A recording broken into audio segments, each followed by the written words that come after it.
श्रुतिस्मृतिपुराणानामालयं करुणालयं नमामि भगवत्पादं शङ्करं लोकशङ्करम्।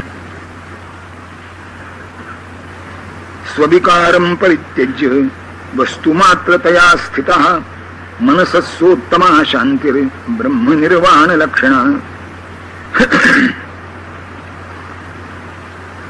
शम आणि शांती हे समानार्थक शब्द आहेत. मुळात त्यांच्यातला संबंध अगदी सूक्ष्म विचार केला तर कारण आणि कार्यासारखा आहे की शम हे कारण आहे, शांती हे त्याचं कार्य आहे. पण तात्विक विचाराच्या वेळेला कार्य आणि कारणात भेद मानायचा नाही असा वेदांताचा एक पक्ष आहे. कारण कारणच कार्यरूपाने परिणत होतं असा वेदांतातला एक सिद्धांत आहे. जसं मृत्तिकाच घटरूपाने परिणत होते, सुवर्णच दागिन्याच्या रूपाने परिणत होतं. तत्वतः सोनं आणि दागिना यामध्ये काही अंतर नाही. तसंच शांती हे शमाचंच एक विकसित अधिक प्रत्याला येणारं असं रूप आहे की शम हे कारण आहे, शांती हा त्याचा परिणाम आहे. पण फलाच्या दृष्टीने विचार केला तर शमाला शांती म्हटलं तर शक्यता आहे शमाविषयी आकर्षण उत्पन्न होण्याची. म्हणून आचार्य या ठिकाणी शम आणि शांती समानार्थक शब्द वापरतात आणि म्हणतात की आपल्याला काल आपण सांगितलं पाहिलं की 3 प्रकार आहेत, उत्तम, मध्यम आणि कनिष्ठ. त्यातल्या उत्तम शांतीचं, उत्तम शमाचं शंकराचार्य आता या श्लोकात वर्णन करतायत आणि म्हणतायत स्वविकारं परित्यज्य वस्तुमात्रतया स्थितः.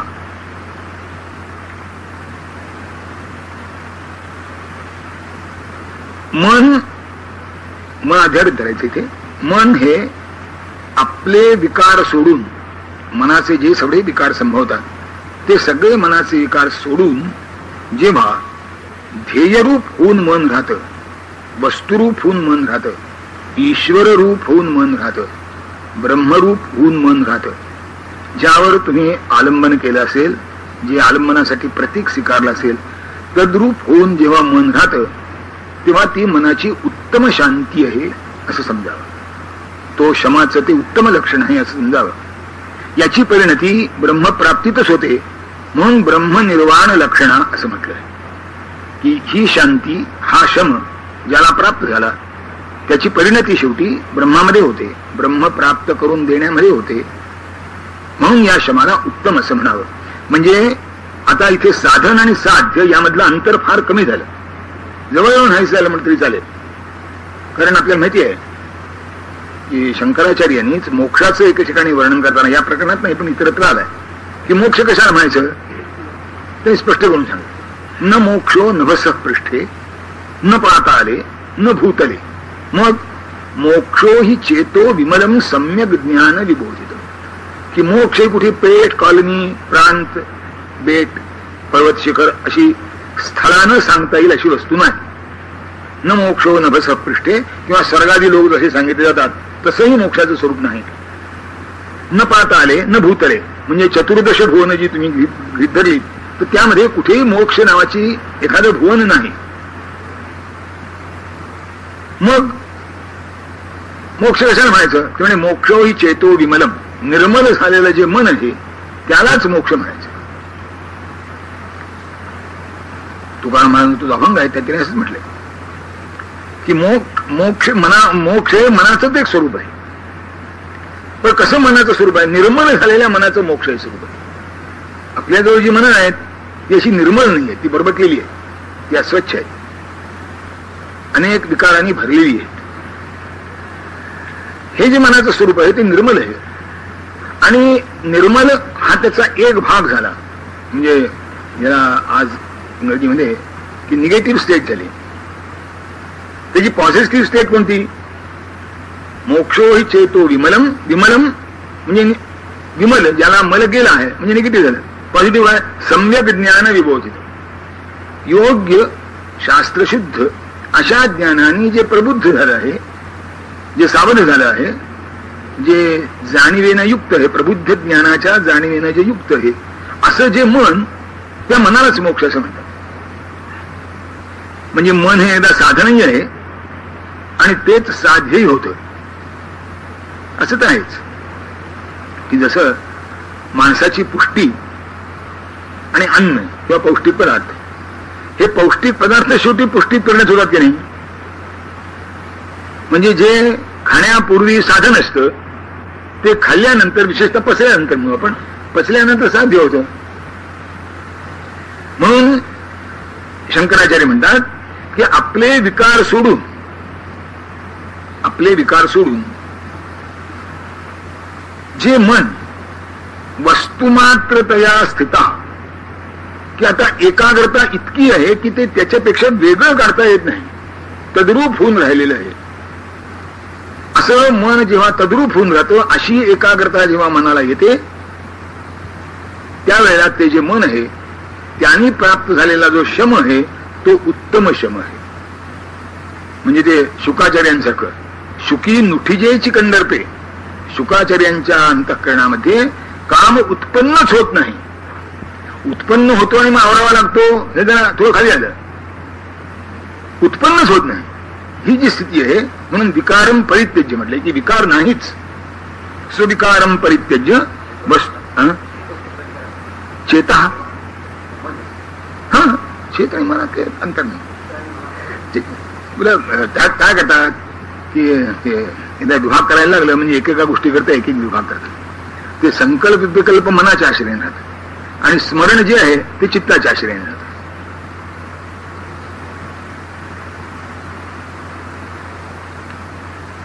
म्हणून ते मनोबुद्धी अहंकार चित्त आणि नाहम असे दोन शब्द आले. मन आणि चित्त असे दोन शब्द जेव्हा वेगवेगळे येतील तेव्हा असा त्यातला बारकावा समजायचा.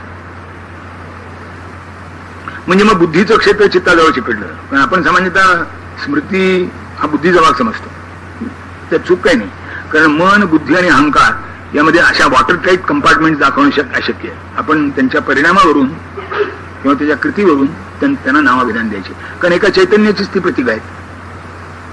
म्हणून शंकराचार्यांनी आणखीन एका ठिकाणी म्हटले, चित्तम चिदिती विज्ञेयम तकाररहितम यदि तकारो विषयाध्यास म्हणू जपारागवन म्हणू चित्तम चिदिती विज्ञेयम तकाररहितम यति तकारो विषयाध्यास जपारागव यथा म्हणू. की चित्ताला त्याचा त काढला म्हणजे चित्त शिल्लक राहतं.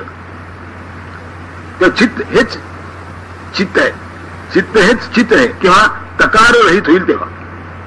मग तकार काय म्हणे, तकारो विषयाध्यास, विषयाचा जो अध्यास आहे तो तकार आहे. विषयाविषयीची आसक्ती आहे ती तकार आहे. आता विषयाविषयीची आसक्ती का निर्माण होते, तर केव्हा तरी विषयोपभोगाचं स्मरण असतं आणि त्यामुळं एकदा अनुभवलेलं असलं म्हणजे पुन्हा असं वाटतं. ते कुठेतरी एका लहानपणी वाचल्या त्या परिकथेत नाही येत, एक दफे देखा है फिर से देखने की ख्वाहिश है, अशी काहीतरी एक मथाळा होता एका पुस्तकात, की एकदा पाहिलं आहे पुन्हा पाहण्याची इच्छा आहे. ते पुन्हा पाहण्याची इच्छा ही केव्हा होते, आधी अनुभवलं असलं तर. आधी मुळीच अनुभवलं नसलं तर मग पुन्हा पाहण्याची इच्छा होत नाही. आणि इतकं नाही, पुन्हा ती टेस्ट डेव्हलप व्हावी लागते, तेही आहेच पुन्हा. मी यांचं उदाहरण नेहमी सांगतो, पुरुषोत्तमदास टंडनचं. ते नेहमी कोणताही पदार्थ, दोन पदार्थ मिसळून खायचे नाही, तसं नियम होतं. कोणतेही दोन पदार्थ मिसळून नाही खायचे. म्हणजे मीठ सोडा लावायचं नाही त्याला. डाळ उकडलेली असेल तर डाळ नुसती उकडलेली असेल त्याला मीठ नाही लावायचं. त्यात तिखट मग बाकी मीठच नाही तर बाकीच्या गोष्टी कुठल्या आल्या. त्यानंतर कोणीतरी विचारलं की तुम्ही असं कसं खाऊ शकता.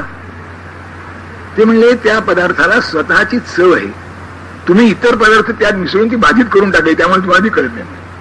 आणि त्याची आता सवय लागली की ते पहिल्या पदार्थाची चव कळतच नाही. ते साखर न घेता दूध घेतलं म्हणजे माणसांना आश्चर्य वाटतं की साखर न घेता दूध तुम्ही कसं घेता. आणि त्या दुधाला स्वतःची चव आहे, पण ती दुधाची स्वतःची चव प्रगट होण्याकरता काही दिवस तरी साखर न पिता दूध प्यायला पाहिजे की नाही. साखर न घालता तेवढं दम घेत नाही माणसाला, त्याला 8-15 दिवस महिनाभर लागेल कदाचित. मी सांगतो एवढ्यासाठी की तो जो विषयाध्यास आहे तो काढल्यानंतर जी निर्मलता राहते मनाची, ही जी एकाग्रता आहे मनाची, ती चित्त आणि मन या दोघांची सारखीच आहे. म्हणून मन शब्द वापरला काय किंवा चित्त शब्द वापरलाय, कारण तो त्याचा मूळचा स्वभाव नाहीये. म्हणून ती पुढे उपमा दिली आहे, जपारागव यथा म्हणू. जपारागव यथा म्हणू की स्फटिका शेजारी जास्वंदीचं फुल ठेवलं तो त्या मोठी आश्चर्याची गोष्ट आहे की ते स्फटिक तांबडं दिसतं. हे जास्वंदीचं फुल तर तांबडं दिसतंच, पण त्याच्या शेजारचा जो स्फटिक आहे तो सबंध सबंध तांबडा दिसतो. आता तांबडेपणा त्या स्फटिकाच्या ठिकाणी आहे का? स्फटिकाच्या ठिकाणी तांबडेपणा नाही. आला कशामुळे? या जास्वंदीच्या फुलाच्या साहचर्यामुळे आला. हा प्रकार आहे. त्यामुळे ते मूळ जे चित्त आहे ते चित्त झालं. जसं हा मुनी तांबडा झाला, ते चित्त झालं या विषयाध्यासामुळे. म्हणून शंकराचार्य म्हणतात की स्वविकारम परित्यज्य, याचा विकारच मुळे हा विषयाध्यास. संकल्प विकल्प सारखं हवं नको, दोन्ही एकाच नाण्याची दोन बाजू आहेत. हव्याच्या बरोबर नको येतच. हे पाहिजे म्हटलं की हे नको आलंच. तेव्हा हवं नको म्हणजे विकार. मग त्याचे काम, क्रोध, लोभ, मोह, मद, मत्सर काय आणखीन 50 प्रकार पडतील त्याचे. पण हा विकार आहे. तेव्हा संकल्प विकल्प मनाचे पूर्ण नाहीसे होतात आणि मन जेव्हा वस्तूचा आकार घेऊन राहतं, वस्तुरूप होऊन राहतं, वस्तूमध्ये विरघळून राहतं, वस्तूशी एकरूप होऊन राहतं, तेव्हा तो जो शम आहे तो उत्तम शम आहे. आता हा करावा लागत नाही, तो होतो. किंवा होतो म्हणण्यापेक्षा तो असतो. होतं म्हणणं सुद्धा थोडं आणखीन त्याला क्रिया आली, म्हणजे नाही आणि झाला असं नाही. आता हा आहे, कारण मुळात मनाचं स्वरूप तेच आहे. आयुर्वेदाने सुद्धा सत्वम म्हणा, मन हे सत्वगुणात्मक स्वभावता आहे. रजस्तमश्च मनसौ द्वौच दोषा उदाहरतो. रज आणि तम हे त्याचे दोष आहेत.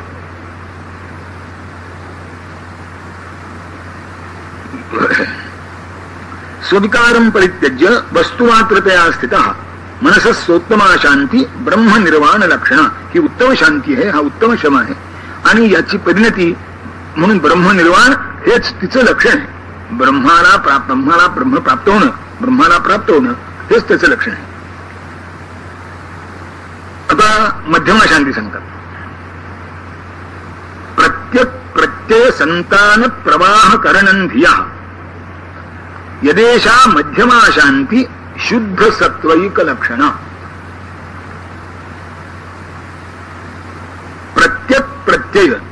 प्रत्येक म्हणजे उलट घेणे. हे प्रत्याहाराचं वर्णन चाललंय स्पष्ट करणं.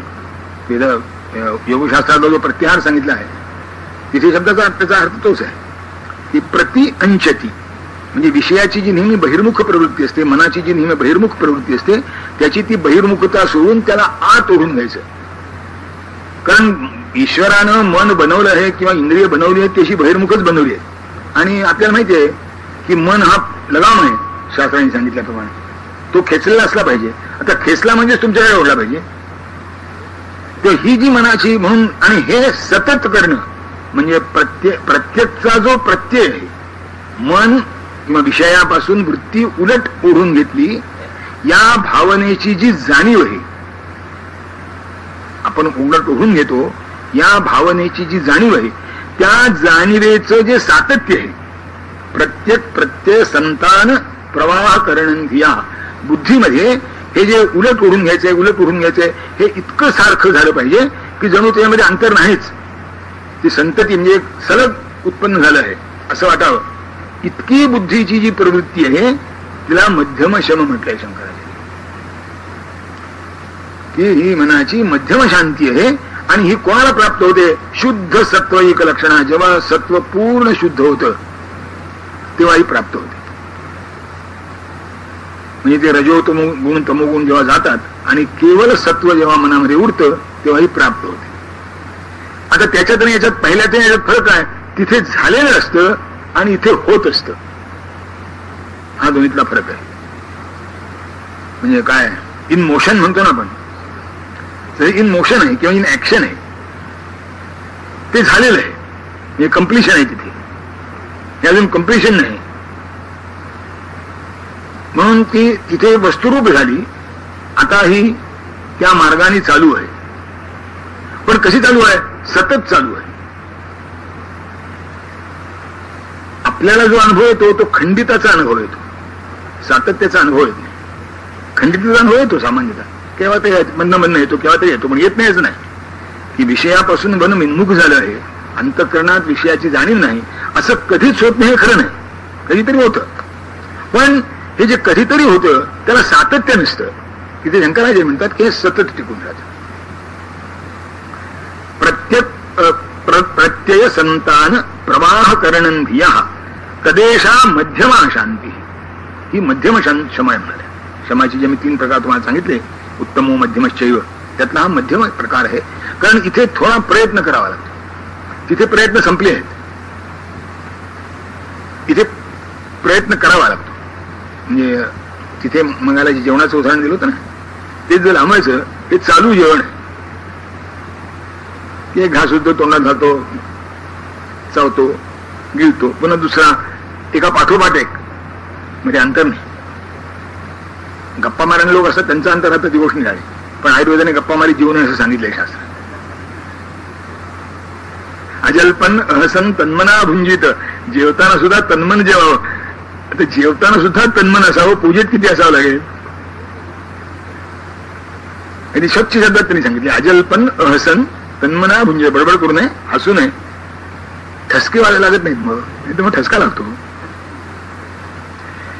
तेव्हा आपण जसे घास एकामागून एक घेतो, चावण्याची क्रिया जशी सातत्याने सुरू असते, गिळण्याची क्रिया जशी सातत्याने सुरू असते, आणि मग त्याप्रमाणे पचनाची क्रिया सातत्याने होते. या सगळ्या क्रिया एकात एक एकमेकाला साखळीसारख्या जोडलेल्या असतात. त्या साखळीसारखं जोडलेलं असणं सुद्धा चमत्कारिक आहे. ते दोरखंडासारखं असलं पाहिजे. कारण साखळीमध्ये 2 असे वेगवेगळे दिसतात तरी त्याचे वर्तुळ, तेही नाही. असं जे सातत्य त्या ठिकाणी येतं, म्हणून बुद्धीचं काम आहे ते, की हे जे प्रत्येक प्रत्यय आहे, हा जो ओढून घेण्याचा गुण आहे, हा सतत टिकवला पाहिजे. आपण करतो, गिळतो म्हणजे काय करतो, की बाहेरचा आत घेतो की नाही, बाहेरचा आत घेतो, हे सारखं चालू असतं. हे इंद्रियांच्या विषयाच्या बाबतीत झालं पाहिजे, की इंद्रिय विषयाला सोडून अशी आत वळलेली असली पाहिजे. त्याला अंतर्मुख वृत्ती करी म्हणून आपण आमच्या दानसभेत ऐकतो, त्यासारखं हे झालं पाहिजे.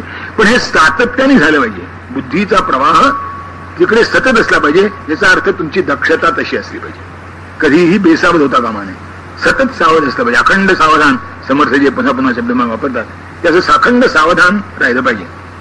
ही जी शांती आहे, ही उत्तम मध्यम शांती आहे. कारण यात काहीतरी करावं लागतं, काहीतरी होत असतं, त्याचं सातत्य टिकवावं लागतं. की जसं ज्योत आहे, आपल्याकडे सातत्याचे 2-3 प्रकार सांगितले. एक स्थाणू सातत्य, म्हणजे पर्वतासारखं सातत्य. एक आहे प्रवाह सातत्य, प्रवाहासारखा वाहत असतो.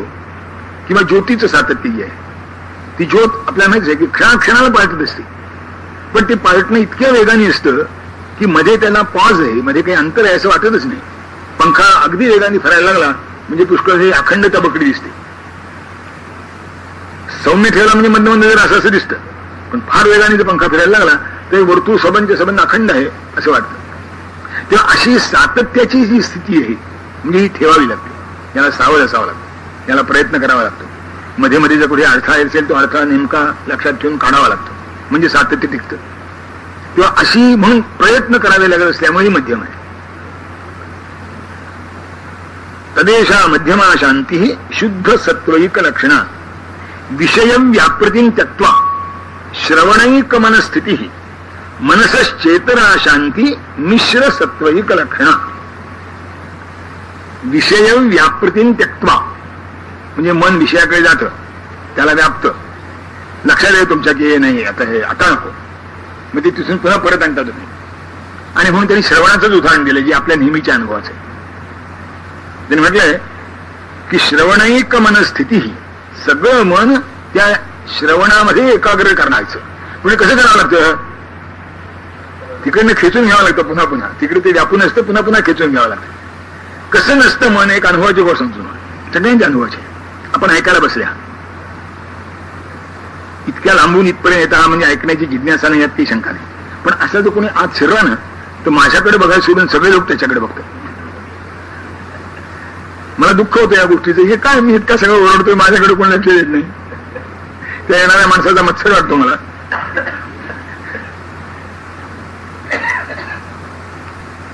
तेव्हा निदान हा मी काय सांगतो, हा अभ्यास विषय व्यापृती म्हणजे आवाज झाला, कुणी येतोय असं वाटलं, त्याची चाहूल लागली की मान तरी निदान फिरवता कामा नये. ही तिसरी याला म्हटल्याचं कारण असं की जाणीवच होत नाही कुणी आल्याची, असं नाही, कुणी आली ती जाणीव होते, पण कुणी आल्याची जाणीव झाल्यामुळं मान जी अशी वळते ती मान वळली नाही की ही तिसरी जी शांती आहे ती प्राप्त झाली असं समजायला हरकत नाही. आता मग आता खाली ना आता काय ते खाली किती नंबर लावायला सामान्यतः 3 लावायची पद्धत आहे. परीक्षेला बसल्याचं सर्टिफिकेट द्यायला हरकत नाही. कॅपियर फॉर द एक्झामिनेशन अशी सर्टिफिकेट देतात की मला माहित नाही, पण कदाचित असू शकते. त्या विषयाला व्यापण्याची जी मनाची म्हणजे विषयरूप होऊन राहण्याची मनाची जी स्वाभाविक प्रवृत्ती आहे त्या स्वाभाविक प्रवृत्तीवर नियंत्रण ठेवून इथे त्यांनी असं म्हटलंय की श्रवणैक मनस्थिती. म्हणजे आता श्रवण हे उपलक्षण समजावं. आपण जी साधना करीत असू पूजा पाठ नामजप वगैरे वगैरे वगैरे हे जे आपण करीत असू त्या साधनेमध्ये, कारण श्रवण ही एक साधनाच आहे आणि तिथून पुढच्या साधना सुरू होतात असं सामान्य आहे. कारण काही ऐकलंच नसेल काही वाचलं नसेल तर काही करावं असं वाटणारच नाही. ऐकलं वाचलं असेल तर करावं असं वाटेल, पण ते ऐकलं वाचलं आचरणात आणलं पाहिजे असं मध्ये एकदा वाटलं पाहिजे कुठेतरी. तिथल्या जे सोडून जाण्याचं काही उपयोग नाही. अनेक वेळा आपल्याला सांगितलं की धुंडा महाराजांची नेहमी गोष्ट सांगत असत की कीर्तनकार प्रवचन करायला लोक मागून नमस्कार करून जातात. त्याचा अर्थ काय म्हणले तुम्हाला सांगू का? बुवा आतापर्यंत तुमचं ऐकलं, तुमचं तुम्ही घ्या, आम्ही चाललो. म्हणून श्रवणैक मनस्थिती त्यातून पुढे साधना निर्माण व्हायची असते. श्रवण हे उपलक्षण आहे. यातून तुम्ही जे जे काही साधना म्हणून करीत असाल त्या साधनेवर मन एकाग्र होईल असा सतत प्रयत्न करायला ठरायला पाहिजे. आणि मन जर तिथे एकाग्र व्हायचं असेल तर यातली जी व्यापकता आहे ती कमी झाली पाहिजे. म्हणून विषयम व्यापृतीम त्यक्त्वा, विषयाची व्यापकता सोडून विषयाला व्यापण्याचा जो गुण आहे तो सोडून श्रवणैक मनस्थिती जे आपण करतो त्यात मन सहज होणारी गोष्ट नाही, त्याला प्रयत्न करावे लागतात. म्हणून ज्ञानेश्वर महाराजांनी अगदी कौतुकाने सांगितले मन गेलं तर जाऊ दे, तू नियम सोडू नको. गीतेमध्ये भगवंतांनी कर्मेंद्रियाणी संयम्य यास्ते मनसा स्मरण इंद्रियार्थान विमूढात्मा मिथ्याचारस्य उच्यते म्हटले की कर्मेंद्रियांनी काम करतो आणि मन तिथे नसतं, ते कुठेतरी भरकटत असते. याला विमूढात्मा म्हणतात भगवान. पण ते भगवान आहेत, संत त्याच्यापेक्षा मायाळू आहे. तो भगवान यथामाम प्रबद्धते, त्याला दयामाय माहितीच नाही, पण संत दयाळू आहे. ते म्हणतात बाबानो मन गया तो जाने दे, मत जाने दे शरीर, नहीं खींची कमान तो कहां से छूटेगा तीर. मन गेलं तर जाऊ दे मला, कारण त्याला माहिती मन गेलं तर जाऊ दे असं जर म्हटलं नाही त्याला करायचंच नाही. मन जातं जाऊ दे, पण तू शरीर तरी करीत राहा. तेच ज्ञानेश्वर महाराज नियमची करावा एकाला जे म्हणतात की मन गेलं तर जाऊ द्या, त्याच्या मागे राहू नका, हा हट्ट करू नका. ते लहान पोरासारखं असतं, नको म्हणलं की जास्त जोर येतो त्याला. ते गोष्ट सांगतात की महाराज ध्यान साधत नाही, काय करावं. गुरु मोठा विनोदी होता. म्हणजे बघ बाकी काही मनात तरी जाईल, म्हैस मला देऊ दे नको, याला म्हशीशिवाय दुसरं काही मनात येच नाही. याच्या नको म्हटलं की ते हटकून होतं तेव्हा त्याच्या फारसं नादी लागू नये, त्याला ओढताना करायचा प्रयत्न करू नये. तेच गेलं तर जाऊ द्यावं, पण नियमूची करावा एकाला. आपण ज्या नियमात आहोत त्या नियमात असावं आणि पुन्हा पुन्हा त्या नियमाचं श्रवण करावं. म्हणून एक साधा उपाय लक्षात घेण्यासारखा आहे. आपण जो जप करतो ना, नवे नामस्मरण करतो ना, ते नामस्मरण दुसरा कुणीतरी करतोय आणि आपण ऐकतोय असं लक्ष ठेवावं. म्हणजे एकाग्रता वाढायला मदत होते. एकाग्रता वाढायला मदत होते. आपण म्हणताना त्याच्यावर लक्ष नसतं आपलं. आपलं असं कसं होईल, आम्ही म्हणतो नाही. आता विष्णू आपण सगळे म्हणतो एखाद्याला मध्येच थांबवा, कुठल्या नामावर आला विचार तुला सांगता येणार नाही. त्याचं डोकं कुठं झालं तर बरं आठवत नाही, कुठे तुटलं ते. आता तू जर उच्चार असतो कुठे तुटलं आठवलं पाहिजे की नाही, ऐकलेलं नसतं. म्हणून म्हणत असताना तुमचं तुम्ही ऐकतो असा अभ्यास करा. म्हणजे असं होईल की दोन गोष्टी मनाच्या गळ्यात येते. म्हणजे लोढणं वाढलं म्हणजे ते जनावरांची चाल कमी होते म्हणतात ना. जनावर जितकं बळकट तितकं लोढणं जरा बळकट घालावं लागतं. गवताची गाडी बांधली काय होणार आहे, झाड ठोका. जर बैल असं धष्टपुष्ट असला तर असं करावं लागतं मोठं. तसं मनाच्यावर त्या आपण पूजेचे इतके सन्मान तरी कशासाठी, ते सुद्धा असंच आहे. मनाचे अनेक उद्योग आहेत, त्याच्याकरता एकेका ठिकाणी त्याला अडकून ठेवायचं. ही खुंटी आहे, ही खुंटी आहे, ही खुंटी असं आहे. तसं तुम्ही नाम घेताना ते नाम आपण ऐकतो अशी भावना ठेवली तर घेणं आणि ऐकणं या दोन क्रिया मनाच्या गळ्यात पडतात. त्याचं ओझं वाढतं, त्यामुळे चंचलता कमी होते. मी विषय व्यापृतीन त्यक्त्वा करता सांगतो की नियमावर तुम्ही स्थिर राहिलात तर कधीतरी नाही करून उपयोगी नाही, पण कधीतरी त्यावर याल. जर त्याच्यावर कधी स्थिर राहिला नाही तर कधी येणारच नाही. पुन्हा मी सांगतो तसं की आधी पोहायला येऊ दे मग पाण्यात पडतो असं जर म्हटलं तर त्याला बाप जन्मी कधी पाण्यात पोहायला येणार नाही. त्याला जेव्हा केव्हा आरंभ करायचा असेल ते आधी पाण्यात पडावं लागेल, मगच पोहायला चांगलं येईल. आता इंग्लिश खाडी पोहायचं जायचं असेल तर मग ते पोहणं आणखीन पण ते सुद्धा पाण्यात पडल्यानंतरच येणार, आधी नाही. आणि त्याचाही अभ्यास पाण्यातच करावा लागणार, बाहेर नाही. जेव्हा केव्हा तुम्हाला त्याचा अभ्यास करायचा पोहण्याची कोणती क्रिया जरी असेल ती बाहेर शिकतो आणि पाण्यात करतो म्हणलं तर काही जमायचं नाही. ती जेव्हा केव्हा करायची. त्याच्या हल्ली त्या पोहण्याच्या स्पर्धा असतात, ते काय ते बॅक स्ट्रोक आणि काय नाना आपल्याला काही माहित नाही. पण हे बाहेर शिकून म्हणजे ते पीटी ऑर्डर जसे असतात तसं करून चालेल का घरी? नाही. ते जेव्हा केव्हा करायचे तेव्हा पाण्यात पडूनच करायला.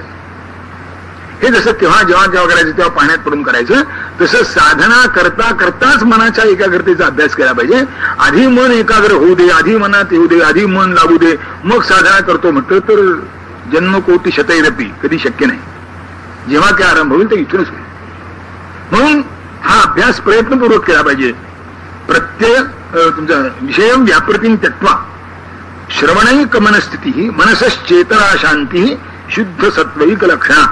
कनिष्ठ म्हणण्याचा राग येऊ नये म्हणून इतर शांती म्हणतात. दोन सांगितले म्हणजे तुम्हाला उत्तम आणि मध्यम, आणि त्याच्यापेक्षा जी वेगळी होते कनिष्ठ म्हणजे राग येतो माणसाला. मी आमचं तुम्ही आताच तिसऱ्या वर्गात घातलं का म्हणतात. नाही असं काही समजू नका, पहिला नाही एवढं सांगितलं तुम्हाला बस. म्हणून चेतना शांती म्हणतात शंकरात. ही इतर शांती आहे जी पहिल्या दोन सांगितल्या त्याच्याविषयी वेगळी आहे. पहिल्या श्लोकाने एकदा सांगितलं पण ऐकायची मनस्थिती लक्षात घेऊन म्हणजे पुन्हा पुन्हा कनिष्ठ म्हटलं म्हणजे राग होतो माणसाला, इन्सल्टिंग वाटतं की आम्ही एवढे आणि आम्हाला कनिष्ठ म्हणतात म्हणजे काय. नाही नको, रागावू नका. आम्ही इतर शांती म्हणतो, आता तर समाधान झालं. तेव्हा मनसच चेतना शांती शुद्ध सत्वैक मिश्र सत्वैक लक्षणा. याचा अर्थ ती वरची आहे ती मध्यम शुद्ध आहे आणि यात मिश्र म्हणजे कधी तम कधी रज तम कधी मन. पण त्यांचं प्रमाण वाढणार नाही, ते मर्यादित राहतील. सत्वालाच व्याप म्हणजे ते उंट आणि तंबूची उदाहरण सांगतात तसं होता कामा नाही की तू हळूहळू देऊन हात घेतला तू सगळा दादरा हा बाहेर, असं त्या सत्वाचं होणार नाही एवढी काळजी घ्यावी. रजतमाला वाव आहे असं समजावं, पण तो नियंत्रणात राहील असं पाहावं. म्हणजे मिश्र सत्व झालं तुमचं. मग यातून शुद्ध सत्वाकडे जाण्याची प्रवृत्ती होत जाईल. प्राच्योदीचांग सद्भावे शमसिद्ध्यति नान्यथा तीव्रा विरक्ती प्राच्याङ्गम उदीचांगन दमादया. आता ही सगळी साध्य आणि साधनाच्या भावात येते. ही साधन आहेत, सगळी साधन आहेत. प्राच्य म्हणजे पूर्वांग, उदीच्य म्हणजे उत्तरांग. या दोन अंगांनी युक्त असला म्हणजे शम साधतो. शम साधण्याचा शम कसा साधतो त्याचं शंकराचार्य वर्णन करतात की शम असा साधतो. कसा? प्राच्यांग कोणतं आहे त्याचं? तीव्रा विरक्ती प्राच्यांगम. म्हणजे ते दोन बाजू आहेत त्याच्या, त्या दोन्हीच्या पकडीत त्याला ठेवावा लागतो म्हणजे आवरला जातो, तर पोष्ट होतो, तर विकास होतो त्याचा. ते म्हणजे तीव्रा विरक्ती की आधी खरोखरीच वैराग्य नावाची वस्तू काही माहित आहे का? ती तीव्र आहे का, उत्कट आहे का? म्हणजे शमाची पूर्वांग पूर्ण झालं. आणि दम म्हणजे इंद्रिय निग्रह. किंवा शम जर साधायचं असेल तर इकडे विरक्ती पाहिजे, तिकडे इंद्रिय निग्रह पाहिजे, म्हणजे मधला जो शम आहे तो साधेल. आता एक एक प्रकार त्यांनी त्या शांती करता. आता आपण कुठे आहोत याच्यामध्ये शोधावं. त्यामुळे काम क्रोधश्च दोहश्च मदो मोहश्च मत्सरः न जिता शरीमे येन तस्य शांतीर्न सिद्ध्यति. काम म्हणजे काहीतरी हवंसं वाटणं, क्रोध न मिळाला तर राग येणं, फरक आहे. मनासारखं न घडलं की जी भावना होते तो क्रोध. काम काहीतरी म्हणण्याची इच्छा. लोभ जे मिळालं तेवढं पुरे न वाटतं आणखीन मिळावं असं वाटणं, हा लोभ. मद आम्ही म्हणजे कोणी सामान्य काय असं, की जे आपल्याला मिळालं त्याचा अहंकार वाटायला लागला म्हणजे तो मद झाला. मोह म्हणजे जे जसं कळायला पाहिजे तसं न कळणं म्हणजे मोह. आणि आपल्याला मिळालं नाही याचं दुःख नाही, दुसऱ्याला मिळालं याचं दुःख असतं, त्याला म्हणतात मत्सर. आता याच्या इतकं त्या समर्थाने त्याला गाढव म्हटलंय त्या मत्सराला. ते किती योग्य. मला मिळालं नाही त्याचं दुःखही बरोबर आहे. ठीक आहे, नाही मिळालं, माझी एक अपूर्णता आहे, मला मिळालं नाही. तुला मिळालं तर काय हवा, पाहत नाही, त्याचं बरं झालेलं पाहत नाही, हा मत्सर. म्हणून समर्थ त्याला गाढव म्हणतात, खरं म्हणतात, चित्त शब्द खरं आहे. तेव्हा हे जे 6 विकार माणसाच्या अंतःकरणात असतात, उणे अधिक प्रमाणात असतात, त्याचा विकास होणार नाही याची काळजी घ्यावी. आपल्या लक्षात येत नाही, आपण हे वाढवत. आपण लहान मुलांशी वागताना पुष्कळ काही चुका करतो. मुलाला राग येईल असं आपण मुद्दाम वागतो. तो एखादी वस्तू खात घेत बसला असला तर एखादी वस्तू काढून घेतो किंवा त्याला मागतो. त्यानं असा हात केला, काय लबाड आहे, कौतुक करतो आपण. त्यानं सहज हातावर गेलं तर बावळा. हे लबाड म्हणजे कौतुकाचा शब्द आहे. धूर्त हे त्या लहान मुलाला काय कळत नसतं. हळूहळू पण त्याला एकही शिकवतो की असं कोणी मागितलं तर हात मागून घ्यावा. मुद्दाम सांगितलं नसतं पण ते संस्कार त्याच्यावर होतात. त्याला राग येईल असं वागणं मुद्दाम करतो आपण. आणि यात लढीवाळपणा समजतो. थोडं मानसशास्त्रात अभ्यास केला पाहिजे की जी सूक्ष्म बीज आहेत ती वाढवायची का कमी करायची याची. पण आपण हा विचार करीत नाही. म्हणून शंकराचार्य म्हणतात की न जिता शरीमे येणं, हे 6 ज्यानं जिंकले नाहीत, ज्याचं कामावर नियंत्रण नाही. आणि ही सगळी मुळात कामक्रोधाची संतती आहे. आणि कामक्रोधही स्वतंत्र नाही, ती अहंमची संतती आहे. मी आणि माझं यातून कामक्रोध जन्माला येतात. तेव्हा उलट्या क्रमाने जायला पाहिजे. अहंकार आधी सुटणार नाही, तो सगळ्यात शेवटी सुटला तर सुटला, तोही सुटले की नाही सांगता येणार नाही, पण त्याच्या फांद्यांचा विस्तार तरी कमी केला पाहिजे त्याचा. म्हणून शंकराचार्य म्हणतात की काम क्रोधश्च लोभश्च मदो मोहश्च मत्सरा, हे जे 6 विकार आहेत हे ज्याने जिंकले, न जिता षडीमे येणं तस्य शांतीर्न सिद्धती, हे ज्यांनी जिंकले नाहीत त्यांना कधी शम मिळणार नाही, शांती मिळणार नाही. हे ज्याने जिंकले त्याला स्वाभाविकपणे अर्थात शांती मिळत जाईल. शब्दादि विषयेभ्यो यो विषबन्न निवर्तते तीव्र मोक्षेच्छया भिक्षो तस्य शांतीर्न सिद्धती. आता काय झालं की कामक्रोध लोभ मोह मदमत्सर हे मानसिक विकार आहे. याच्या आधी आणखीन काही सोडण्यासारख्या गोष्टी आहेत. शब्द स्पर्श रूप रसगंध यांचं जे आकर्षण आहे त्यातून काम निर्माण होतो. मग ते शंकराचार्य म्हणतात की कामातून क्रोध, संगात संजायते कामः, कामात क्रोधो विजायते, क्रोधात भवति सम्मोहा, सम्मोहात स्मृती विभ्रमा. ती जी पुढची सगळी विनाशापर्यंत पोहोचणारी मालिका आहे ती त्यातून निर्माण होते. म्हणून बाहेरचे जे विषय आहेत, शब्दादी विषयेभ्यो यो विषवन्न निवर्तते, की शब्दस्पर्श रूप रसगंध या गुणापासून ते विषय आहेत असं समजून हात मागा घेत नाही. काय जसं निखाऱ्याला हात लागला की आता मला पोळून फोड येईल, तेव्हा निखाऱ्यावरचा हात मी काढला पाहिजे एवढा सगळा विचार करतो नाही. निखाऱ्याला हात लागला की त्या क्षणी मागे घेतो हात. अन्नामध्ये विषय असं जर कळलं तर तोंडाला लाळ सुटली असली तर जाते आणि तोंड कोरडं पडतं की भरं घास घ्यायच्या आधी कळलं. अरे पंचपक्वानाने भरलेलं ताट आहे, विषय कळल्याबरोबर घाम का फुक्का तुला. तसं विषवत शब्दस्पर्श रूप रसगंध यांची जी आसक्ती आहे हा विषय असं समजून त्याच्यापासून दूर झालं पाहिजे. आणि हे होऊ शकतं, होणारच नाही असं नाही, होऊ शकतं. लोकमान्य टिळकांची गोष्ट सांगतात एका निराळ्या संदर्भात आहे पण समजण्याकरता सांगतो की त्यांचे मित्र दादासाहेब कापडे होते, ते मोठे रसिक होते, घरची ऐश्वर्यही चांगलं होतं, उत्तम वकील होते, खूप पैसा होता आणि त्यामुळे निराळे रंगढंगही होते. त्यांचे मित्र त्यांच्याकडे मुक्कामाल होते नागपूरला. हे पुढे उत्तम गवयाचं गाणं होतं. ते दादासाहेब काय म्हणाले, बळवंतराव आज तो अमुक अमुक गवई आहे त्याचं गाणं आहे, चला तुम्ही जा. अरे चला, फार चांगलं गातो. लोकमान्य त्याला म्हणाले की एक गाणं माझ्या कानात भरून राहिलं आहे, आता दुसरं गाणं त्या कानात शिरेल असं वाटत नाही. यांच्या काही चटकन लक्षात आलं नाही की टिळक काय म्हणते. एक गाणं तुमच्या गाण्यात कोणतं करून राहिलं? तुम्ही दादासाहेब तुम्ही गीता रोज वाचता, ती गीता काय आहे? भगवत गीता म्हणजे भगवंताचं गाणं आहे. गीता ही भगवंताने गायलेली आहे. ते गीत शब्द त्याच्याकरता गीतेला आला. आता आपण तो गीत शब्द गीतवाचक आहे ती सोडलो, आपण ते नाव समजतो तिचं, आणि ते बरं गीतेच समजतो. आमच्या मुंबईचे सॉलिसिटर जयकर यांना भेटले होते. ते सांगत होते ती कुठे परदेशात गेले होते आणि त्यांनी तिथे जो राजदूत होता आपला, त्याची एक मुलगी होती 15-16 वर्षाची आणि बुद्धिमान होती, चांगली हुशार होती. त्यांनी त्या मुलीला विचारलं की बा तुला गीता माहिती आहे का? तर ती यांना दुरुस्त करते, अंकल तुम्हाला गीता बाली म्हणायचं आहे का? म्हणजे कपाळाला हात लावला, हा आमचा भारताचा राजदूत आणि याच्या मुलीला गीता म्हणजे काय तेच माहित नाही. आणि खरंच आपल्याशिवाय असं झालं की गीता शब्दाचा अर्थ गायलेली आहे हे आपल्या पुढे लक्षात येतं.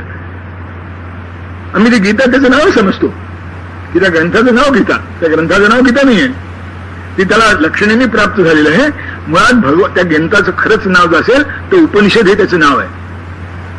पण हे उपनिषद वेदातलं नाहीये, हे भगवंतानं गायलेलं उपनिषद मुळात श्रीलिंगी आहे.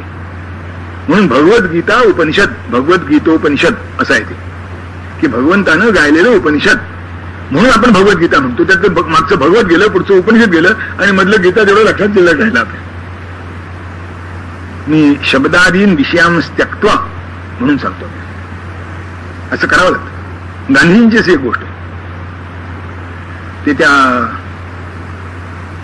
गिरसप्पाचा धबधबा आहे, जोग फॉल्स म्हणतात, त्याच्या पायथ्याची तिकडच्या बाजूला कुठेतरी त्यांच्या दौऱ्यामध्ये मुक्काम होता आणि त्यांच्यावर भोळाभाई देसाई त्यांच्याबरोबर त्यांचे सेक्रेटरी म्हणून होते. कालेलकर म्हणून निसर्गप्रेमी काका कालेलकर, त्या तो जोग फॉल्स तिथे आहे तो मोठा आकर्षक होता त्यावेळेला. आता ते धबधबा धरण झाल्यामुळं आता त्याचं सौंदर्य पुष्कळ कमी झालं, पण ज्यावेळेला ते धरण नव्हतं तेव्हा फार सुंदर दिसत असे. आताही मधनं सोडतात असं ऐकलंय. परवा आम्ही गेलो होतो, आमच्याला काय सोडलेलं दिसत नव्हतं, आपण रचना बघायला मिळाली. तर ते पाहायचं आहे म्हणून हे कालेलकर निघाले आणि त्यांनी भोळाभाई देसाईंना विचारलं की तुम्ही येता का? ते म्हणले गांधीजी येणार आहेत का? गांधीजी येणार नाहीये, मग मी येणार. त्यांच्या सेवेकरता मी त्यांच्या बरोबर आहे, ते जे येत नसतील तर मी येणार. मी हे सांगतो एवढ्याकरता की एक एक गोष्ट तुम्ही आपल्या मनाशी प्रिय म्हणून ठेवली, कर्तव्य म्हणून, की मग इतर विषयाचं आकर्षण राहत नाही. म्हणून 2 निर्णया क्षेत्रातली उदाहरणं सांगितल्यात. हे गांधींचे सेवक आहेत, लोकमान्य टिळक स्वतः आहेत. ते म्हणतात भगवंताचं गाणं मी ऐकलंय, म्हणजे त्यांनी त्या गाण्याकरता हा शब्द सोडला, यांनी ह्या सेवेकरता हे रूप सोडलं. आता हे शब्द आणि रूप ज्याच्या सुटले त्याची भाकरी सोडणं काही फार कठीण नाही. मधुमेह गरम रस सुटतो की नाही सुटत, कंबर धरली म्हणजे स्पर्श सुटतो, हार्ट ब्रेक घ्यावा लागतो, हे मऊ चालत नाही. म्हणजे शब्द स्पर्श रूप रस गंध, काही गंधाची अलर्जी असते, नको म्हणतो, मग ते नको म्हणतो मला. म्हणजे हे सगळे जे आहेत हे सुटू शकतात एवढ्याकरता उदाहरण देतो की सुटतच नाही ते कसं ओढायचे असं म्हणायचं काही कारण नाही. आणि आपल्याला मी एकदा आनंदी सांगितलंय की आसक्तीने जे जे होतं त्याच्याकरता हे सगळं वर्णन आहे. जे आवश्यकतेच्या मर्यादेच्या आत राहतं त्याच्यात अडचण काही नाही. आपलं आवश्यकतेच्या मर्यादेच्या आत राहतं का 100 वेळा तपासून भावना लक्षात येईल की मर्यादेच्या आत नाही, कुठेतरी ते अतिक्रमण करतं त्याचं. तेव्हा शब्दादीन शब्दादी विषयेभ्यो यो विषवन्न निवर्तते, जो शब्दादी विषयांना विषय समजून त्याच्यापासून दूर जात नाही ते त्या प्रत्यय पुन्हा दूर जाणं म्हणजे प्रत्येक होणं, त्याच्याकडे जी गोड आहे ती काढून घेणे. आणि होऊ शकतं याच्याकरताही उदाहरण सांगितलं जाईल, येऊ शकतं. तीव्र मोक्षेच्छया भिक्षो तस्य शांतीर्न सिद्धती, हा जो भिक्षू आहे. आता आपल्याला सांगितलं की मोक्ष प्राप्तीकरता प्रत्यक्ष प्रयत्न करणं हे संन्यासाला विहित आहे. बाकीच्यांनी फक्त ते ध्येय लक्षात ठेवून चालायचं. ते ध्येय लक्षात ठेवलं तर सन्मार्गावर राहील. लोकांना टिळक एक उदाहरण देतात, त्यांचंही उदाहरण त्याच आहे. ते म्हणजे असं आहे, उत्तर ध्रुवावर जायचं नसतं, पण उत्तर ध्रुवाच्या दिशेला कुठे उत्तर ध्रुव कुणीकडे हे जर त्या नाविकाला कळलं नाही तर ज्या बंदरावर पोचायचंय त्या बंदरावरही तो पोचणार. त्याची दृष्टी उत्तर ध्रुव असली तर ठीक आहे. मी जरा समजावून म्हणून सांगतो की ज्ञानेश्वर तुकाराम आमचा आदर्श नसतील आम्हाला ज्ञानेश्वर तुकाराम होता येणार नाही, आधी 100% सत्य आहे. हो, ते एकेकाचं काय काय सांगू आपल्याला. ज्ञानेश्वर होण्याकरता ज्ञानेश्वर महाराज म्हणतात, सत्यवादाचे तप वाचा केले अमितकल्प. माझ्या वाणीने मी सत्य बोलण्याचं हे जे तप आहे ते अमितकल्प. कल्प म्हणजे चतुर्युगाच्या 14 चौकड्या गेल्या, 72 चौकड्या गेल्या म्हणजे एक कल्प होतो. चतुर्युग म्हणजे सत्ययुग, त्रेतायुग, द्वापरयुग, कलियुग, म्हणजे एकूण कधी 43 लाख वर्ष होतात. 43-43 लाख असे 43.5 लाखाचे 72 गेले म्हणजे एक कल्प होतो. आणि ज्ञानेश्वर महाराज म्हणतात, मी सत्यवादाचं तप अमित कल्प केलं तेव्हा ज्ञानेश्वर झालो. तुकाराम महाराज म्हणतात, मागे जन्मोजन्मी, ते संख्या सांगत नाही, यांची ज्ञान संख्या तरी सांगितले, त्यामुळे मागे जन्मोजन्मी हेच करीत आलो आम्ही जन्मजन्म हेच करीत आलो. इतका मागे त्याला काळ लागतो. ते घाई करून काही झाले, पण हे समोर असलं पाहिजे की नाही. म्हणून आपल्याला 4 पुरुषार्थ सांगितले, शब्द, धर्म, अर्थ, काम, मोक्ष. मोक्ष हा ध्येय असेल तर धर्माचा अवलंब निष्ठेने करता येतो आणि मग अर्थकाम नियंत्रित राहतात. जर मोक्ष ध्येयच नसेल तर धर्माने नियंत्रित कशा करता ठेवावे असाच प्रश्न उत्पन्न होतो. आता जे शिया देतो ते संतांना आतापर्यंत, ते आता उपभोक्तावाद, चंगळवाद याच्यावर हळूहळू यायला लागलेत. कारण त्यातून कसे संघर्ष आणि विकृती निर्माण होते लक्षात यायला लागलं. आता वर्तमानपत्रात ह्या गोष्टी यायला लागल्या, एकेका येत नव्हत्या. वर्तमानपत्रात आता संतांच्या वचनावर आठवड्यातनं रोज असं काहीतरी, नाही तर संतांचं नाव उच्चारत आंघोळ करत होते लोक एकेकाळी. आता थोडी थोडी संतांची इकडे तिकडे कुठेतरी, कधी तुकाराम, कधी रामदास, कधी ज्ञानेश्वर, काही कुठेही असतं, कुठेतरी लिहितो. पण एक स्तंभ त्याच्याकरता यायला लागला.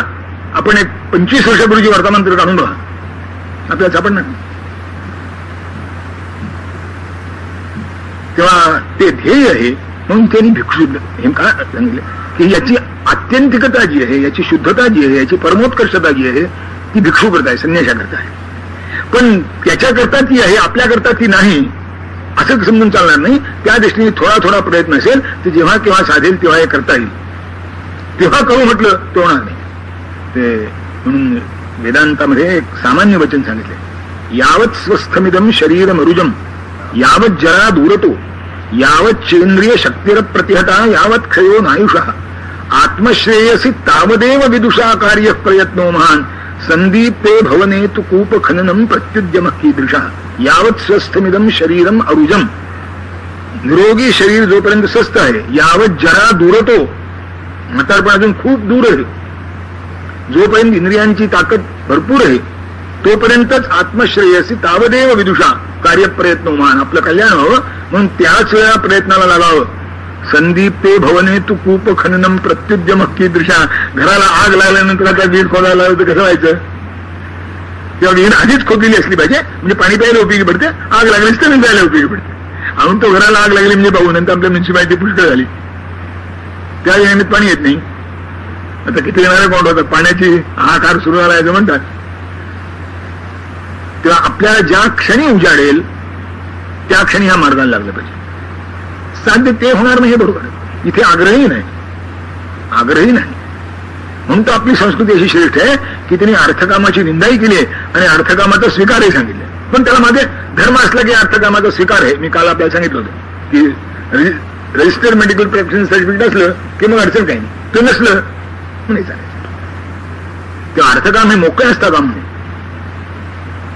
म्हणून प्रयत्नाला भाव आहे आणि तो सगळ्यांचा आहे. हा भिक्षू शब्द इथं आला म्हणून तेवढ्याकरता मुद्दाम सांगतो की त्याच्याकरता आमच्याकरता नाहीत हा समजायचं कारण नाही. त्याच्याकरता पहिलं असेल तर आपल्याकरता तिसरं आहे असं समजा, पण आपल्याकरता नाही असं समजायचं कारण नाही. आता त्याचं स्पष्टीकरण करतात पुढे, येन नाराधितो देवो यस्य नो गुरुवनुग्रह नवश्यम हृदयम यस्य तस्य शांतिर्न सिद्धती.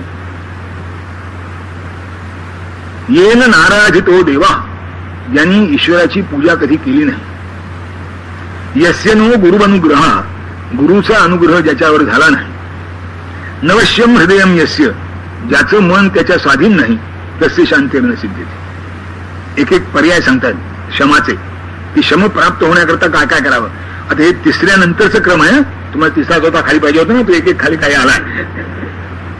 त्या तिसरा कसा सांगावा त्याच्याकरता शंकराचार्य एक एक श्लोक सांगतात की ह्या एवढं हे करून बघा, हे नाही हे करून बघा, हे नाही हे करून बघा. मग त्याकरता देवपूजा रोज करता का, जप रोज करता का? नाही. संध्या रोज करता का? आमची देवावर श्रद्धाच नाही. तर काय करणार? मग दुःखाशिवाय काही नाही. मी माझा अगदी व्यक्तिशः अनुभव सांगतो आपल्याला. आयुर्वेद महाविद्यालयात असताना एक 70-72चे ग्रस्त माझ्याकडे आले. झोप येत नाही त्यांची तक्रार. स्वाभाविक म्हातारपणी झोप कमी होते. मी त्यांना विचारलं, झोप येत नाही म्हणलं तर केव्हा झोपतात? म्हणजे 9 वाजता झोपतो. केव्हा उठतात? 2-2:30ला जाग येते. आता बघा ना, 9 वाजता झोपतो आणि 2-2:30ला लागतो, म्हणजे 5 तास झोप नक्की झाली. 2:30 असेल तर 5.5 तास झाले. म्हणजे स्वप्न इथनं पडतात का? नाही, म्हणजे शांत झोप लागते. आता 9 वाजल्यापासून 2 वाजेपर्यंत 72 वर्षाच्या म्हाताऱ्याला जर झोप लागत असेल तर झोप लागत नाही म्हणून तक्रार करतो का? म्हणजे झोप लागत नाही मग काय म्हणता तुम्ही? जर 5 तास तुम्हाला चांगली झोप लागते, शांत लागते असं म्हणतात तर भाग्यवान आहात. झोप लागते तुम्हाला. अहो म्हणजे पण 2:30 वाजता उठून करू काय? अंधार असतो, वाचवत नाही, सून झोपलेली असते. आता 3 वाजता ती झोपली असेल तर होईल काय? याला चहा कोण करून देणार सकाळी उठून इथे 2-2:30 वाजता? ते म्हणजे औषध तुम्ही घेऊ नका, कारण औषधाने तुमची आईही झोप जाईल. औषधाची सवय लागली तर आईही झोप जाईल, तुम्ही झोप लागली चांगली आहे. म्हणून खरं का देवाचं नाव घ्या, माझी श्रद्धा नाही म्हटली. मला असा राग आला, न तडफडा, दुसरा काही मार्ग नाही. अरे इतकं सोपं साधन आहे, काही त्रास होत नाही. बघा बरं, त्याला नियम काही सांगितला नाही. तक्रास्त्विनो नियमित श्रवणेच काला, त्याला नियम नाही कोणता. अमुकच पद्धतीत केलं पाहिजे असं आहे. अहो येता जाता उठे बसता काम करता सदा देता नेता केव्हाही केलं तरी चालतं. आता असं इतकं साधन उपलब्ध असताना आणि त्यांनी मन इतकं प्रसन्न राहतं की झोप नाण्याचं दुःख राहत नाही माणसाला. परत श्रद्धाच नाही म्हणा होतं काय करावं म्हणून शंकराचार्य अगदी साधं साधन संपन्न झाले. रोज थोडी तरी पूजा करता का? 10-20 मिनिटं, अर्धा तास, काय तुम्हाला सवय असेल त्या पाहणं. वेळ नाही म्हणतात. त्याच्याकडे आमच्या दादानी टिंगल केली त्याची. ते म्हणले, स्नान संध्या ध्यानधारणा ईशभक्तीला वेळ नसे, घंटा घंटा सावरी नेकटॉय केस डोईचे विंचरित. पूर्वी प्रसाधन फक्त स्त्रियांच्या पुरतं होतं, आता पुरुषांच्या करता ब्युटी पार्लर सुरू झालं नाही ऐकलं कुठे. म्हणजे नट्टापट्टा फक्त स्त्रियांचा विषय होता एकेकाळी, आता तो काही नाही, पुरुषांचा विषय होतो. हा काय प्रकारे? याला तुला वेळ आहे आणि याला वेळ नाही हे खरं नाही. इच्छा नाही यालाच त्याचा अर्थ आहे. माणसाला वेळ नाही हे खरं नाही, माणसाला इच्छा नसते म्हणून वेळ आहे तो दिसतच नाही. याला याचा कुठे जातो ते कळत नाही, किती वेळ आहे तो कळत नाही. म्हणून भगवान शंकराचार्य म्हणतात की येन नाराधितो देवा, ज्यानं ईश्वराची कधी आराधना केली नाही. यस्य नो गुरुअनुग्रह, जो कधी आराधना करीत नाही. म्हणजे पूजेमध्ये काही तास अर्धा तास ठीक आहे, गडबडीचं जीवन आहे, वेळत नाही असं. वेळ मिळतो. मी मुंबईचा माझा गणपती सांगतो, एक रस्त्याला मला गीता वाचायची फार इच्छा आहे म्हणजे, पण वेळच मिळत नाही. म्हणलं गीता सबंध होतो वाचायची काही आवश्यक नाही, रोज अध्याय वाचावा. आणि सबंध वाचायची झाली तरी 1.25 तास लागतो. आता तोंडात बसेपर्यंत थोडा वेळ लागेल, पण जास्तीत जास्त चांगली वेगाने म्हटली तर 55 मिनिटात संपते. पण नवळी थोडा वेळ आला नाही तर 1.25 तास लागतो. याच्यापेक्षा नाही लागायचे. 1.25 तास चांगली गीता. आधी सामुदायिक गीतेचं पारायण स्वस्त म्हणे केलं तर 1.5 तासापेक्षा जास्त वेळ लागत नाही. एवढं कुठला नाही जमायला. पण तुम्ही राहता कुठं? तिथे बोरिवली कुठतरी राहत होते आणि तिथून रोज त्यांना चर्चगेटला यायला लागत.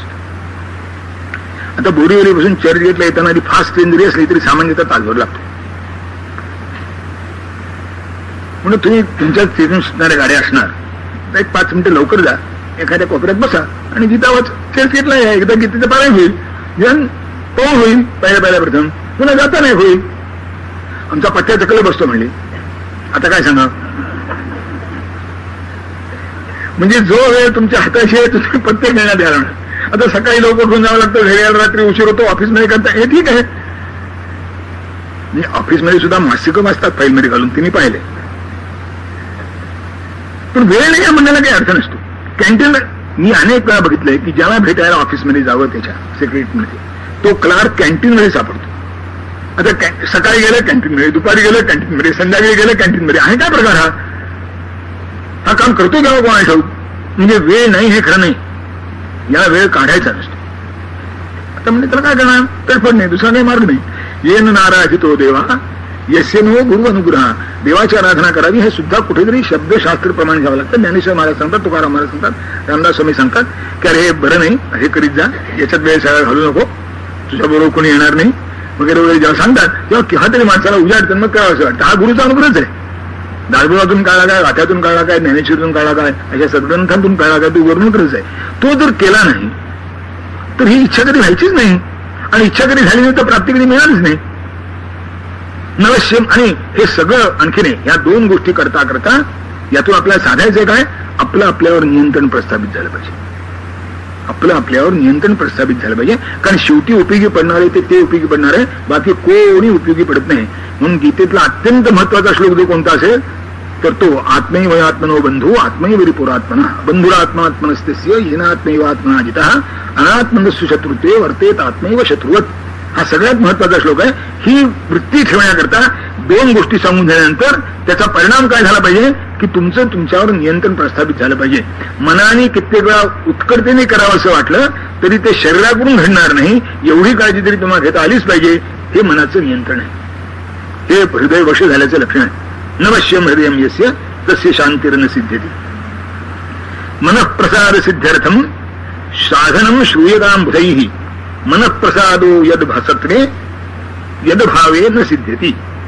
आता आणखीन म्हणजे शमाची साधनं की शम म्हणजे आता तिथे शांती ध्येय होतं, शम त्याचं साधन झालं. आता शम साध्य आहे, त्याची इतर साधनं शंकराचार्य.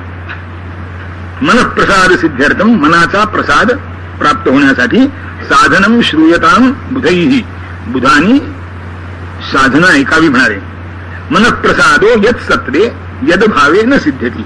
हे असलं तर मनःप्रसाद होईल, हे नसलं तर मनाचा प्रसाद प्राप्त होणारच नाही. यद भावे न सिद्ध्यति. ते आता पुढचे सगळे श्लोक 4 श्लोक त्याकरताच आहेत.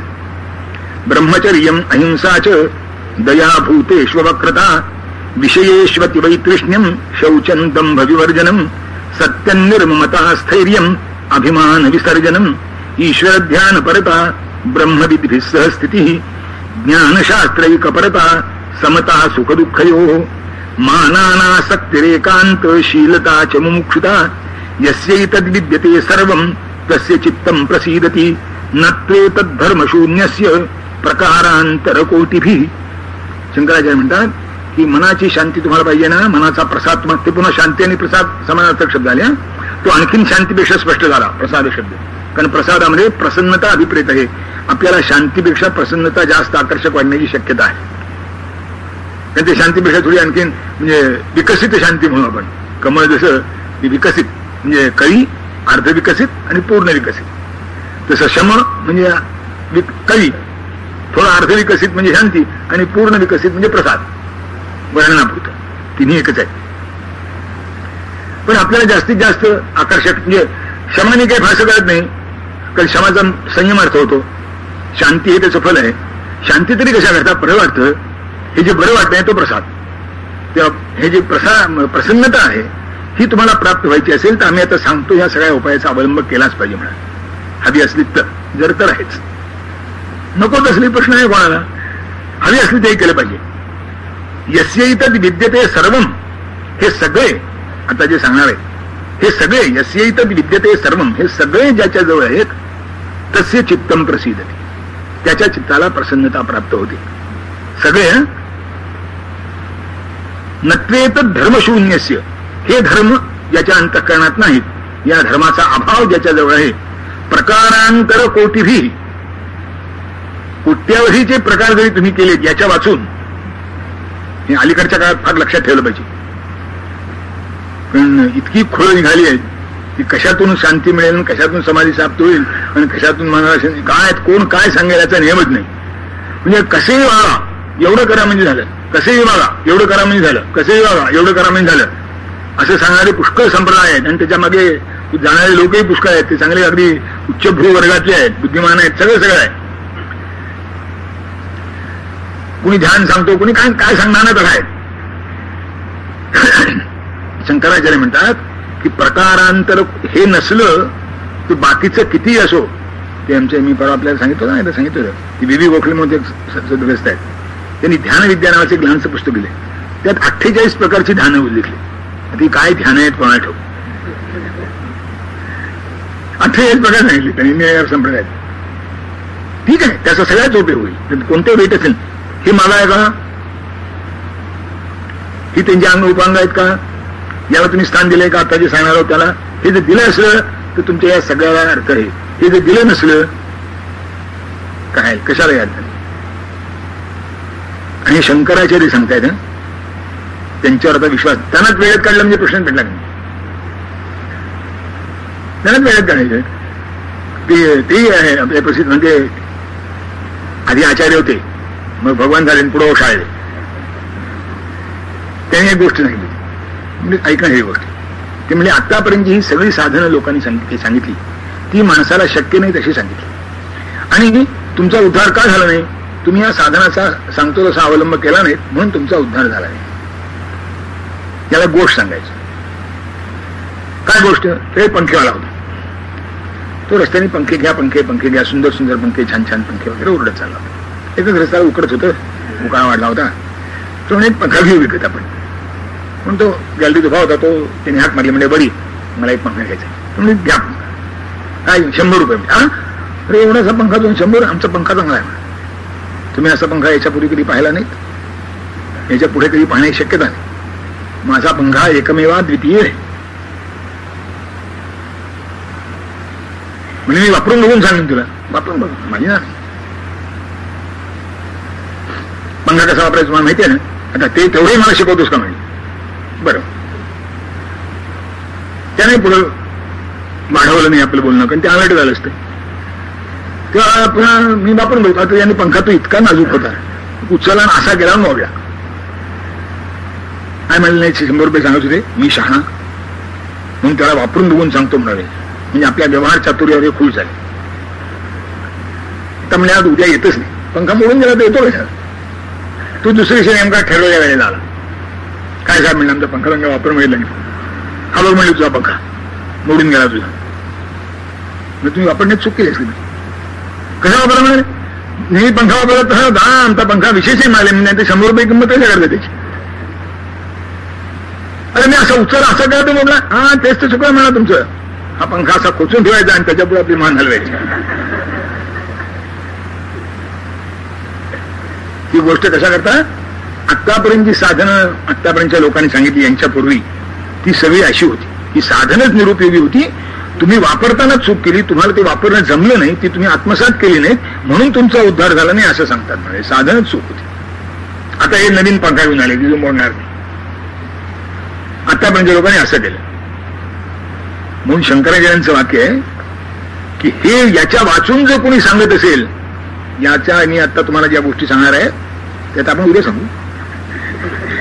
शंकराचार्य म्हणतात की मनाच्या प्रसादाकरता मी तुम्हाला ज्या गोष्टी सांगणार आहे त्या जर तुमच्याजवळ असल्या तर मनाची प्रसन्नता, शांती, शम हे साधेल.